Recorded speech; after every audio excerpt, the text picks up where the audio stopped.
ਸਮਾਂ ਸਮਾਂ ਸਮਰੱਥ ਹੈ। ਇਹ ਕਹਾਵਤ ਆਪਾਂ ਆਪਣੇ ਸਿਆਣਿਆਂ ਪਿੰਡਾਂ ਬਜ਼ੁਰਗਾਂ ਦੇ ਵਿੱਚ ਆਮ ਹੀ ਸੁਣਦੇ ਹਾਂ ਅਤੇ ਵਰਤੀ ਉੱਥੇ ਜਾਂਦੀ ਹੈ ਜਿੱਥੇ ਕਿਤੇ ਸਮੇਂ ਨੇ ਆਪਣਾ ਗੇੜ ਦਿਖਾਇਆ ਹੋਵੇ।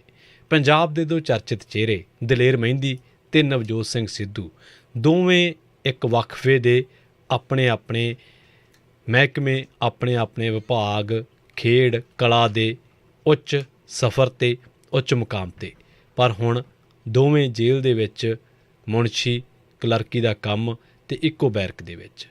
ਅਸੀਂ ਇਸ ਖਬਰ ਦੇ ਵਿੱਚ ਇਹਨਾਂ ਦੋਨਾਂ ਦੇ ਨਾਲ ਜੋੜ ਕੇ ਗੱਲਾਂ ਇਹਨਾਂ ਦੋਨਾਂ ਸ਼ਖਸੀਅਤਾਂ ਦਾ ਮਜ਼ਾਕ ਤਾਂ ਨਹੀਂ ਉਡਾਉਣਾ ਚਾਹੁੰਦੇ, ਪਰ ਇਹ ਗੱਲਾਂ ਜਿਹੜੀਆਂ ਨੇ ਡੂੰਘੀਆਂ ਨੇ ਕਿ ਸਮਾਂ ਬੜੀ ਬਲਵਾਨ ਚੀਜ਼ ਹੈ। ਨਵਜੋਤ ਸਿੰਘ ਸਿੱਧੂ ਰੋਡ ਰੇਜ ਦੇ ਮਾਮਲੇ ਦੇ ਵਿੱਚ ਸਜ਼ਾ ਭੁਗਤ ਰਹੇ ਨੇ, ਦਲੇਰ ਮਹਿੰਦੀ ਕਬੂਤਰਬਾਜ਼ੀ ਦੇ ਮਾਮਲੇ ਦੇ ਵਿੱਚ। ਦੋਵਾਂ ਬਾਰੇ ਤੁਹਾਨੂੰ ਜਾਣਕਾਰੀ ਦਿੰਦੇ ਚੱਲ ਗਏ ਕਿ ਦੋਨਾਂ ਦੇ ਬਾਰੇ ਹੁਣ ਇਹ ਗੱਲ ਆ ਰਹੀ ਹੈ ਕਿ ਕਬੂਤਰਬਾਜ਼ੀ ਦੇ ਕੇਸ ਦੇ ਵਿੱਚ 2 ਸਾਲਾਂ ਦੀ ਕੈਦ ਦੇ ਤਹਿਤ ਹੁਣ ਦਲੇਰ ਮਹਿੰਦੀ ਨੂੰ ਪੌਪ ਗਾਇਕ ਨੂੰ ਜੇਲ੍ਹ ਦੇ ਵਿੱਚ ਮੁਨਸ਼ੀ ਦੀ ਜ਼ਿੰਮੇਵਾਰੀ ਸੌਂਪ ਦਿੱਤੀ ਗਈ ਹੈ। ਅਧਿਕਾਰ ਦੇ ਤਹਿਤ ਕੰਮ ਦੀ ਵੰਡ ਕਰਦਿਆਂ ਜੇਲ੍ਹ ਸੁਪਰਡੈਂਟ ਨੇ ਇਹ ਗੱਲ ਕਹੀ ਹੈ ਕਿ ਦਲੇਰ ਮਹਿੰਦੀ ਤੋਂ ਵੀ ਕਲੈਰੀਕਲ ਕੰਮ ਲਵਾਂਗੇ, ਜਿਵੇਂ ਕਿ ਨਵਜੋਤ ਸਿੱਧੂ ਤੋਂ ਲਿਆ ਜਾ ਰਿਹਾ। ਸੁਰੱਖਿਆ ਕਾਰਨਾਂ ਕਰਕੇ ਉਹ ਬੈਰਕ ਦੇ ਵਿੱਚ ਰਹਿ ਕੇ ਆਪਣਾ ਕੰਮ ਕਰੇਗਾ। ਇਸੇ ਤਹਿਤ ਜੇਲ੍ਹ ਮੁਲਾਜ਼ਮ ਰੋਜ਼ਾਨਾ ਦਲੇਰ ਮਹਿੰਦੀ ਨੂੰ ਬੈਰਕ ਦੇ ਵਿੱਚ ਰਜਿਸਟਰ ਦੇ ਕੇ ਜਾਇਆ ਕਰੇਗਾ ਅਤੇ ਕੰਮ ਮੁਕੰਮਲ ਹੋਣ ਤੋਂ ਬਾਅਦ ਵਾਪਸ ਲੈ ਕੇ ਜਾਇਆ ਕਰੇਗਾ। ਨਵਜੋਤ ਸਿੰਘ ਸਿੱਧੂ ਤੋਂ ਵੀ ਕਲੈਰੀਕਲ ਕੰਮ ਲਿਆ ਜਾ ਰਿਹਾ ਅਤੇ ਸੁਰੱਖਿਆ ਕਾਰਨਾਂ ਕਰਕੇ ਸਿੱਧੂ ਨੂੰ ਵੀ ਬੈਰਕ ਦੇ ਵਿੱਚੋਂ ਬਾਹਰ ਨਹੀਂ ਕੱਢਿਆ ਜਾਂਦਾ। ਹੁਣ ਦੋਵੇਂ ਮੁਨਸ਼ੀ ਬੈਰਕ ਦੇ ਵਿੱਚ ਰਹਿ ਕੇ ਇਕੱਠਿਆਂ ਹੀ ਰਜਿਸਟਰਾਂ ਅਤੇ ਲਿਖਤਾਂ ਦਾ ਕੰਮ ਕਰਨਗੇ। ਜਾਣਕਾਰੀ ਦੇ ਮੁਤਾਬਕ ਦਲੇਰ ਮਹਿੰਦੀ ਨੂੰ ਵੀ ਸਿੱਧੂ ਵਾਲੀ ਬੈਰਕ ਦੇ ਵਿੱਚ ਰੱਖਿਆ ਗਿਆ, ਪਰ ਸਿੱਧੂ ਨੂੰ ਤਖਤਪੋਸ਼ ਮਿਲ ਗਿਆ ਸੌਣ ਨੂੰ, ਕਿਉਂਕਿ ਸਰੀਰਕ ਦਿੱਕਤਾਂ ਨੇ, ਜਦ ਕਿ ਦਲੇਰ ਮਹਿੰਦੀ ਫਰਸ਼ 'ਤੇ ਸੌਂਇਆ ਕਰੇਗਾ। ਦਲੇਰ ਮਹਿੰਦੀ ਕਦੋਂ ਅਰਸ਼ੋਂ ਫਰਸ਼ 'ਤੇ ਆ ਗਿਆ ਇਹਦਾ ਪਤਾ ਨਹੀਂ ਲੱਗਿਆ, ਪਰ ਹਾਂ ਇੰਨਾ ਜ਼ਰੂਰ ਹੈ ਕਿ 2003 ਦੀ ਗੱਲ ਹੈ ਜਦੋਂ ਬਖਸ਼ੀਸ਼ ਸਿੰਘ ਨੇ ਪਟਿਆਲਾ ਦੇ ਵਿੱਚ ਇਹ ਮਾਮਲਾ ਦਰਜ ਕਰਾਇਆ ਸੀ। ਉਹਨੇ ਕਿਹਾ ਸੀਗਾ ਕਿ ਦਲੇਰ ਮਹਿੰਦੀ ਨੇ ਉਹਨਾਂ ਦੇ ਭਰਾ ਸ਼ਮਸ਼ੇਰ ਸਿੰਘ ਨੂੰ ਕੈਨੇਡਾ ਭੇਜਣ ਦੇ ਨਾਮ 'ਤੇ 13 ਲੱਖ ਰੁਪਏ ਲਏ, ਪਰ ਨਾ ਤਾਂ ਉਹਨਾਂ ਨੇ ਪੈਸੇ ਵਾਪਸ ਮੋੜੇ ਅਤੇ ਨਾ ਹੀ ਵਿਦੇਸ਼ ਭੇਜਿਆ ਗਿਆ। ਪੁਲਿਸ ਨੇ ਫਿਰ ਦਲੇਰ ਮਹਿੰਦੀ ਅਤੇ ਉਹਨਾਂ ਦੇ ਭਰਾ ਸ਼ਮਸ਼ੇਰ ਸਿੰਘ ਦੇ ਖਿਲਾਫ ਮਾਮਲਾ ਦਰਜ ਕੀਤਾ। ਸ਼ਮਸ਼ੇਰ ਸਿੰਘ ਦੀ ਕੁਝ ਸਮਾਂ ਪਹਿਲਾਂ ਮੌਤ ਹੋ ਗਈ। ਸ਼ਿਕਾਇਤਕਰਤਾ ਨੇ ਸ਼ਮਸ਼ੇਰ ਸਿੰਘ ਅਤੇ ਦਲੇਰ ਮਹਿੰਦੀ 'ਤੇ ਇਲਜ਼ਾਮ ਲਾਏ ਸਨ। ਕੇਸ ਦਰਜ ਹੋਣ ਤੋਂ ਬਾਅਦ ਦਲੇਰ ਮਹਿੰਦੀ ਨੂੰ ਗ੍ਰਿਫਤਾਰ ਵੀ ਕੀਤਾ ਗਿਆ ਸੀ, ਪਰ ਬਾਅਦ ਦੇ ਵਿੱਚ ਉਸ ਨੂੰ ਜ਼ਮਾਨਤ ਮਿਲ ਗਈ ਸੀ।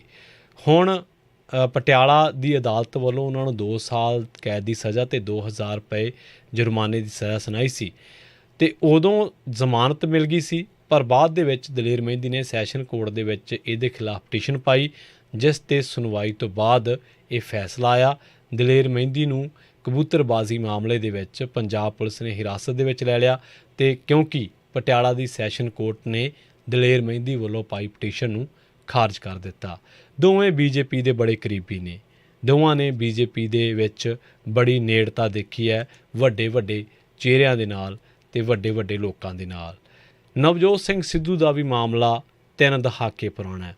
1988 ਦੇ ਵਿੱਚ ਪਾਰਕਿੰਗ ਨੂੰ ਲੈ ਕੇ ਗੁਰਨਾਮ ਸਿੰਘ ਦੇ ਨਾਲ ਬਹਿਸ ਹੋ ਗਈ। 65 ਸਾਲਾ ਗੁਰਨਾਮ ਸਿੰਘ ਦੇ ਨਾਲ ਕੁੱਟਮਾਰ ਕੀਤੀ ਗਈ ਅਤੇ ਉਸੇ ਕੁੱਟਮਾਰ ਦੇ ਵਿੱਚ ਜਿਹੜੀ ਸੱਟ ਵੱਜੀ ਉਹਦੇ ਕਰਕੇ ਗੁਰਨਾਮ ਸਿੰਘ ਦੀ ਮੌਤ ਹੋ ਗਈ। ਟਰਾਇਲ ਕੋਰਟ ਨੇ ਨਵਜੋਤ ਸਿੱਧੂ ਨੂੰ ਬਰੀ ਕਰ ਦਿੱਤਾ ਸੀ, ਪਰ ਹਾਈ ਕੋਰਟ ਨੇ ਨਵਜੋਤ ਸਿੱਧੂ ਨੂੰ ਦੋਸ਼ੀ ਮੰਨਦੇ ਹੋਏ 3 ਸਾਲ ਦੀ ਸਜ਼ਾ ਸੁਣਾਈ ਸੀ।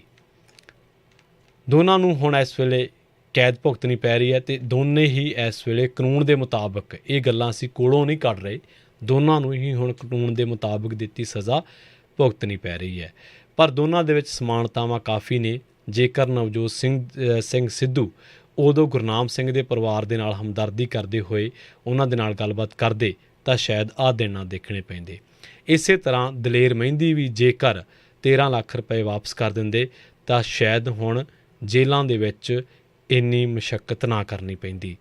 13 ਲੱਖ ਰੁਪਈਆ ਪੌਪ ਸਟਾਰ ਨੂੰ ਕੋਈ ਜ਼ਿਆਦਾ ਨਹੀਂ ਹੈ, ਨੀਅਤ ਮੋੜਨ ਦੀ ਹੋਵੇ ਸਹੀ। ਸੋ ਦੋਨਾਂ ਦੀਆਂ ਹੀ ਪਟੀਸ਼ਨਾਂ ਖਾਰਜ ਹੋਈਆਂ ਨੇ। ਇੱਕ ਨੂੰ ਸੁਪਰੀਮ ਕੋਰਟ ਨੇ, ਇੱਕ ਨੂੰ ਸੈਸ਼ਨ ਕੋਰਟ ਨੇ ਜੇਲ੍ਹ ਦਾ ਰਾਹ ਵਿਖਾਇਆ। ਅਸੀਂ ਇਹ ਤਾਂ ਨਹੀਂ ਕਹਿੰਦੇ ਕਿ ਇਹ ਬਹੁਤ ਚੰਗਾ ਹੋਇਆ ਜਾਂ ਇਹ ਉਹਨਾਂ ਦੇ ਨਾਲ ਬਹੁਤ ਮਾੜਾ ਹੋਇਆ, ਕਿਉਂਕਿ ਹਰ ਕੰਮ, ਹਰ ਸਜ਼ਾ ਸੰਵਿਧਾਨ ਤੇ ਕਾਨੂੰਨ ਦੇ ਦਾਇਰੇ ਦੇ ਵਿੱਚ ਰਹਿ ਕੇ ਬਕਾਇਦਾ ਜ਼ਿਰਾ ਤੋਂ ਬਾਅਦ ਹੁੰਦੀ ਹੈ। ਪਰ ਹਾਂ, ਇੰਨਾ ਜ਼ਰੂਰ ਹੈ ਕਿ ਦੋਵੇਂ ਕਿਸੇ ਮੁਕਾਮ, ਕਿਸੇ ਵੇਲੇ ਸ਼ੋਹਰਤ ਬੁਲੰਦੀ ਦੇ ਮੁਕਾਮ 'ਤੇ ਸਨ। ਸੁਣਦੇ ਰਹੋ, ਜੁੜੇ ਰਹੋ।